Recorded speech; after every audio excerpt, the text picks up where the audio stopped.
之中，兩個陌生人嘅相遇，究竟需要幾多緣分？多謝你嘅勇氣，願意踏出未知，去了解一個素未謀面嘅人。笑下。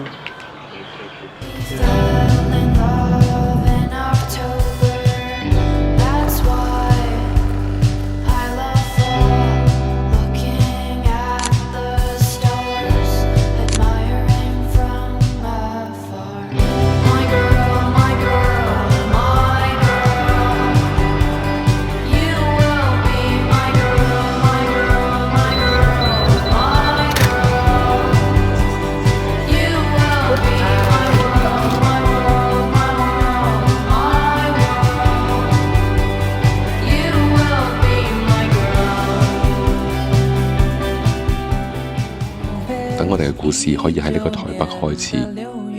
記得當初喺機場遇見你嘅時候，我嘅緊張，而你熟悉嘅聲線令到我放鬆咗落嚟。喺旅途間，你嘅笑容成就咗呢個永恆嘅序章。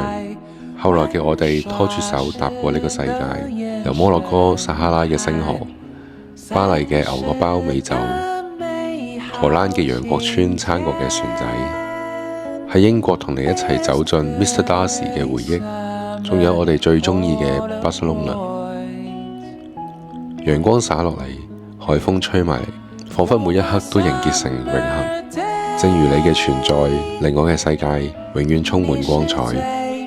唔知道你仲記唔記得嗰陣橫跨大半個地球嘅朝早同夜晚？我自己一個喺英國嘅時候，有一段時間心情好低落。你放工已經好身心疲累啦，但你都願意透過電話去溫暖住我，好溫柔咁樣接住咗我嘅負面情緒。就喺嗰一刻，我感覺到你就係我生命中最重要嗰一位。所以我返到香港，然後一直走到而家嘅今日。喺我哋一齊嘅生活入面，你總係會令到最平凡嘅日子都變得好珍貴。無論我哋喺屋企自己下廚，定喺出邊嘅餐廳細味佳肴，你都總可以帶俾我無限嘅幸福感覺。你嘅笑容，你嘅陪伴，我知道我哋兩個都好怕成為眾人嘅焦點。所以今日喺我哋都好鍾意嘅日本，有你嘅爸爸媽媽喺度，我實在諗唔到有比而家更完美嘅時刻，去表達俾你知道你到底有幾重要。最適合嘅時光，從來唔係指某一個完美嘅時間點，而係我哋彼此嘅生命入邊，為對方留下嘅每道印記，係最初相遇時嘅勇氣，係低谷裏互相嘅支持，係睇過呢個世界，仍然選擇拖緊對方嘅手。傅欣然，我唔想講嗰啲山盟海誓，我只係想可以每一日都再繼續拖住你嘅手，喺每個朝早入邊同你分享同一塊嘅杯稿。